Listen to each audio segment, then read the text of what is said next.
নমস্কার বন্ধুরা, আজ শেয়ার করব শোলা কচু দিয়ে দুর্দান্ত স্বাদের একটি নিরামিষ রেসিপি, যেটা গরম গরম ভাতের সাথে জাস্ট অসাধারণ লাগে। বানানোর পদ্ধতি একদম সহজ, মাত্র 10 মিনিটেই বানিয়ে নিতে পারবেন। যারা কচু খেতে একদমই পছন্দ করে না, তারাও কিন্তু আঙুল চেটে খাবে। তো রান্নাটা করার জন্য প্রথমেই এখানে নিয়েছি শোলা কচু। এবার এই কচুটা আমি কেটে নেব। তো আমি কিভাবে কচুটা কেটেছি সেটা একটু দেখিয়ে দিচ্ছি। তারপর আপনারা আপনাদের পছন্দ মতো কচুটা কেটে নিতে পারেন। প্রথমেই দেখুন, কচুটাকে আমি ছোট ছোট 3টে টুকরো করে নিয়েছি। এবার প্রথম টুকরো থেকে খোসাটা ভালো করে ছাড়িয়ে তারপর পাতলা পাতলা করে কেটে নিয়েছি। এবার একটু লম্বা লম্বা করে কেটে নিলাম। তো দেখুন, এইরকমভাবে কিন্তু সমস্ত কচুটাই আমি কেটে নিয়েছি। তো সবগুলো কচুই আমি কেটে তুলে নিয়েছি। এবার এর মধ্যে দিয়ে দিচ্ছি 1 চামচ লবণ। লবণটা দিয়ে খুব ভালো করে কচুটার মধ্যে মেখে নেব। এই লবণটা দিয়ে অন্তত 10 থেকে 15 মিনিট রেখে দিতে হবে। হাতে যদি বেশি সময় থাকে সেক্ষেত্রে কিন্তু আধ ঘন্টারও বেশি রাখতে পারেন। তো লবণটা মেখে আমি কিন্তু 30 মিনিটের মতো রেখেছিলাম। আর এখন দেখুন, লবণটা এই কচুটাকে একদম নরম করে দিয়েছে। তো দেখে বুঝতেই পারছেন কচুটা কিন্তু একদম নরম হয়ে গেছে। লবণ মাখিয়েছিলাম, তার জন্য কিন্তু কচুটা একদম নরম হয়ে গেছে। এবার কিন্তু খুব ভালো করে পরিষ্কার জল দিয়ে ধুয়ে নেব। তো দেখুন, আমি কিন্তু 3-4 বার করে জল পাল্টে পাল্টে খুব ভালো করে কচুটাকে ধুয়ে নিয়েছি। এইভাবে লবণ মাখিয়ে রাখলে কচু কিন্তু সেদ্ধ করবার প্রয়োজন হয় না, আর একটুও কিন্তু গলায় ধরবে না। এবার রান্নাটা করার জন্য প্রথমেই আমি কড়াই গরম করে নিয়ে এখানে দিয়ে দিচ্ছি 2 চামচ সর্ষের তেল। তেলটা দিয়ে খুব ভালো করে তেলটা গরম করে নেব। তেলটা গরম হয়ে গেলেই এর মধ্যে দিয়ে দিচ্ছি ফোড়নে 2টো শুকনো লঙ্কা আর দিয়ে দিচ্ছি 1/2 চামচ কালো জিরে। শুকনো লঙ্কা আর কালো জিরেটা একটু ভেজে নিচ্ছি। কালো জিরে কিন্তু খুব তাড়াতাড়ি ভাজা হয়, তাই 7-8 সেকেন্ড একটু নেড়েচেড়ে নিয়ে এর মধ্যে দিয়ে দিলাম কেটে রাখা কচুটা। এবার কচুটা দিয়ে খুব ভালো করে কচুটাকে একটু ভেজে নিতে হবে। একটু নেড়েচেড়ে নিয়েই এর মধ্যে দিয়ে দিচ্ছি 1 চামচ হলুদ গুঁড়ো আর দিয়ে দিচ্ছি স্বাদ মতো লবণ।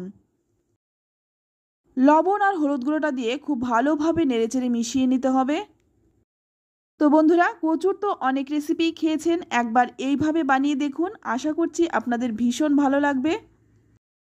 আর যারা কচু খেতে অপছন্দ করেন তারাও কিন্তু এটা আঙুল চেটে খাবে। তো একটু নেড়েচেড়ে নিয়ে তারপর গ্যাসের আঁচটা কমিয়ে দিয়ে একটা ঢাকা দিয়ে রাখবো। ততক্ষণে এখানে একটা মশলা বানিয়ে নেব। তার জন্য এখানে নিয়ে নিচ্ছি 1 চামচ হলুদ সর্ষে, নিয়ে নিচ্ছি 1 চামচ কালো সর্ষে, 1/2 চামচ নিয়েছি গোটা জিরে, আর দিয়ে দিচ্ছি 4-5টা কাঁচা লঙ্কা। ঝালটা কিন্তু নিজেদের স্বাদ অনুযায়ী দেবেন, যে যেমন ঝাল খেতে পছন্দ করেন। এবার দিয়ে দিচ্ছি 1 ইঞ্চির মতো আদা। আদাটাকে আমি 2 টুকরো করে নিয়েছি। এবার এই মশলাটা আমি শিলে বেটে নিলাম। আমি কিন্তু সমস্ত মশলাই শিলেই বেটে নেই, তবে আপনারা চাইলে মিক্সিতে বেটে নিতে পারেন। তো দেখুন, একদম মিহি করে কিন্তু মশলাটাকে বেটে নিয়েছি। অপরদিকে দেখুন, ঢাকনাটা খুলে নিয়েছি। আবারও কিন্তু একটু নেড়েচেড়ে ঢাকা দিয়ে রাখবো। এইভাবে ঢেকে ঢেকে কিন্তু কচুটাকে ভেজে নেব।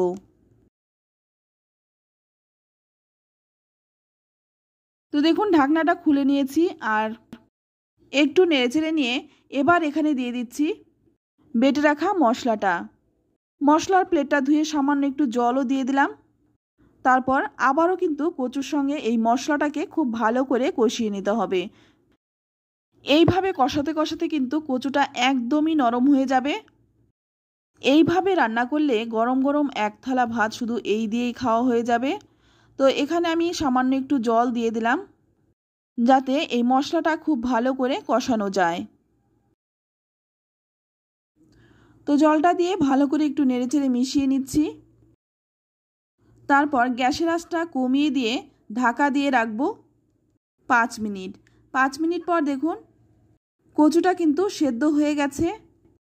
আর মশলাটাও কিন্তু কষানো হয়ে গেছে। এবার একটু নেড়েচেড়ে নিয়েই এর মধ্যে দিয়ে দিচ্ছি জল। এখানে আমি ছোট 1 বাটি জল দিয়ে দিলাম, কারণ এই রান্নাটা কিন্তু একটু গামাখা ঝোল হবে, খুব একটা জল দেব না। তো জলটা দিয়ে ভালো করে নেড়েচেড়ে মিশিয়ে নিয়ে এখানে দিয়ে দিচ্ছি খুব সামান্য একটু চিনি। যেহেতু নিরামিষ রান্না তাই স্বাদটা ব্যালেন্সের জন্য খুব সামান্য একটু চিনি দিলাম। তবে আপনারা যদি চিনি খেতে অপছন্দ করেন সেক্ষেত্রে চিনিটা কিন্তু নাও দিতে পারেন। তো একটু নেড়েচেড়ে মিশিয়ে নিয়ে তারপর আবারও একটা ঢাকা দিয়ে রাখবো 5 মিনিটের মতো। এবার 5 মিনিট পর ঢাকনাটা খুলে নিয়েছি। আর এখন কিন্তু রান্নাটা একদম হয়েই গেছে। নামানোর আগে দিয়ে দিলাম 4টে চেরা কাঁচা লঙ্কা আর দিয়ে দিচ্ছি 1 চামচ কাঁচা সর্ষের তেল। কাঁচা লঙ্কা আর কাঁচা সর্ষের তেলটা দিয়ে ভালো করে একটু মিশিয়ে নেব।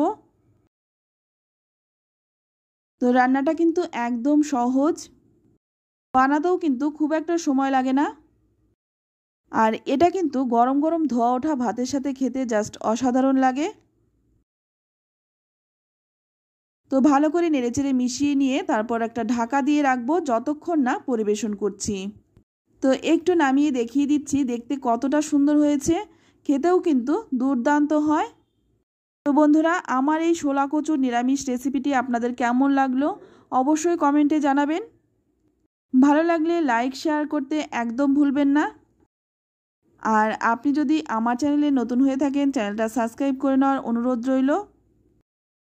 তো আপনাদের কাছে রিকোয়েস্ট রইল যারা নিরামিষ রান্না খেতে পছন্দ করেন তাদের সাথে এই রান্নাটা শেয়ার করুন।